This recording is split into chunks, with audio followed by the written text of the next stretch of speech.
यहाँ आके हमने डिस्कशन शुरू किया तो आपको ताज्जुब होगा कि ईसाइयों में भी एक ग्रोह बहुत ज़्यादा जो है वो तवज्जो देता है एक आने वाले ज़माने में कि जब ये दुनिया जन्नत बन जाएगी। इख्तलाफ है हमारा हर हफ्ते तकरीबन 1-2 हफ्ते बाद उनसे डिस्कशन रहता है। और अब फिर वही बात, जब नाम लें तो कम से कम ये ना हो कि जो आवाम का तरीक़ा होता है कि जी हमने जैसे सारे नज़रियात को एंडोर्स कर दिया ना। एक बात अच्छी है, वो हमने पारसियों का भी जिक्र किया, हिंदुओं का भी किया, यहूदियों का भी किया, ईसाइयों का भी किया। ईसाइयों में खुसूसन ग्रुप है, फ़िरक़ा है, उसे कहते हैं जहुआ विटनेस।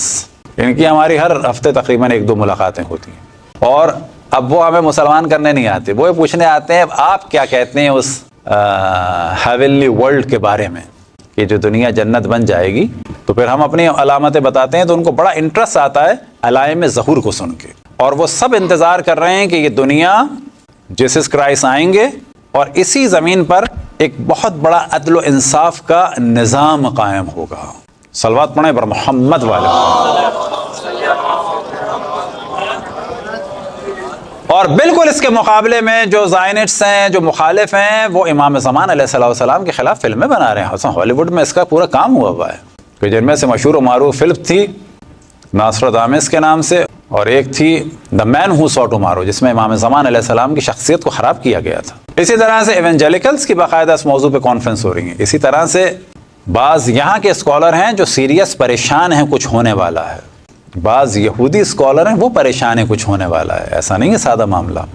और जो सबसे अहम चीज़ है कि जो अलाइम ज़हूर हैं कि आप लोग जाके तफसील से अगर देखना चाहें 27 लेक्चर हैं तकरीबन 20-20 मिनट के, वो सारे अलाइम ज़हूर जो हमारे मुखालिफिन भी हैं गैर अदियान के, खुसूसन यहूदी हजरात, वो पढ़ते हैं और उनको एहसास होता है कि ये अलामतें कम लग रही हैं, ये तो ऐसा लग रहा है लेटेस्ट न्यूज़ हैं, ये होने वाला, ये होने वाला, ये होने वाला है। बिल्कुल ऐसा लगता है कि हो गया, ये हो गया, ये हो गया।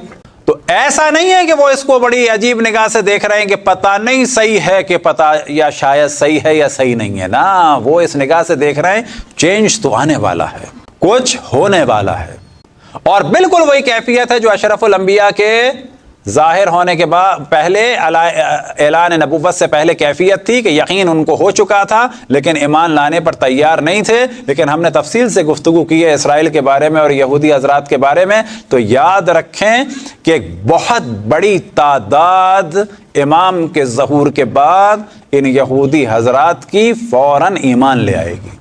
और इमाम बहर तिब्रिया में से, और बहर तिब्रिया कहते हैं किसको? डेड सी को।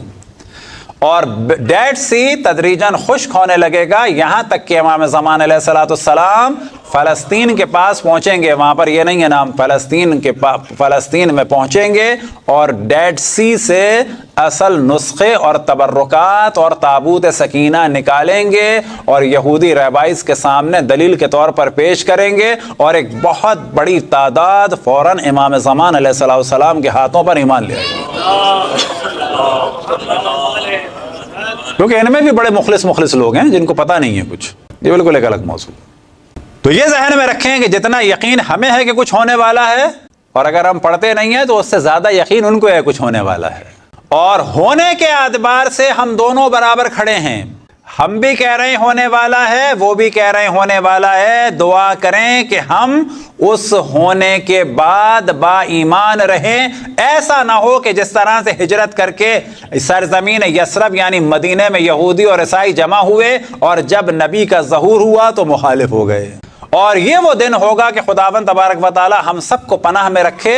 वो दिन होगा यौमुल अबदाल। यौमुल अबदाल में क्या होगा? बदल होगा। बदल क्या होगा? दुश्मनान इमाम ज़मान अलैहिस्सलाम का रहमत देख के इमाम ज़मान के तरफदार हो जाएंगे। इमाम ज़मान के तरफदार जो हैं निफाक या किसी वजह से या मुश्किल की वजह से वहाँ चले जाएंगे। बस नतीजा ये निकला कि ज़हूर के बाद भी अगर हम इमाम ज़मान अलैहिस्सलाम की फ़ौज में रहे तो दुआ करनी होगी किस चीज़ की? कि इन्हीं की बारगाह अक़दस में, इन्हीं के मुक़द्दस कदमों में, इन्हीं के हुक्म के मुताबिक अल्लाह हमें मौत दे दे।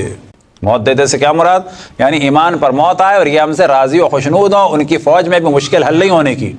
जिस तरह से अशरफुल अंबिया की बज़्म में बैठ के मुश्किल हल नहीं होती, उनके हुक्म के मुताबिक जिंदा रहना होता है और उनके हुक्म के मुताबिक और उनकी मोहब्बत पर, और अगर उनके बाद जिंदा रहे तो उनके 12 खुलफा की मोहब्बत पर। मरे तो ईमान का नतीजा है, मरे तो ईमान पर मौत है, और फिर अशरफुल अंबिया की मोहब्बत का भी मौत है, नतीजा है। और अगर उनके औसिया से बुग़्ज़ किया तो अशरफुल अंबिया से जो मोहब्बत की वो भी ज़ाया हो जाएगी।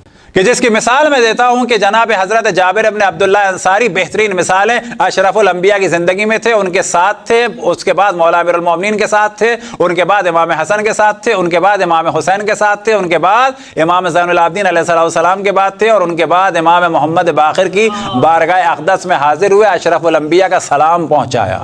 कामयाबी यह है। अगर जनाब जाबिर अशरफुल अंबिया के बाद इमाम हसन तक आते, या इमाम हुसैन तक आते, या इमाम ज़ैनुल आबिदीन तक आते और इमाम मोहम्मद बाक़िर के मुखालिफ हो जाते, तो तमाम मासूम की ये मुसाबहत बेकार हो जाती।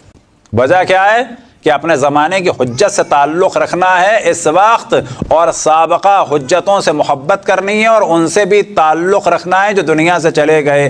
अगर इन सब को मान लिया और 12वें को ना माना, बेकार। अगर इन सब को मान लिया, किसी एक को ना माना, बेकार। सलवात पढ़ें पर मोहम्मद वाले।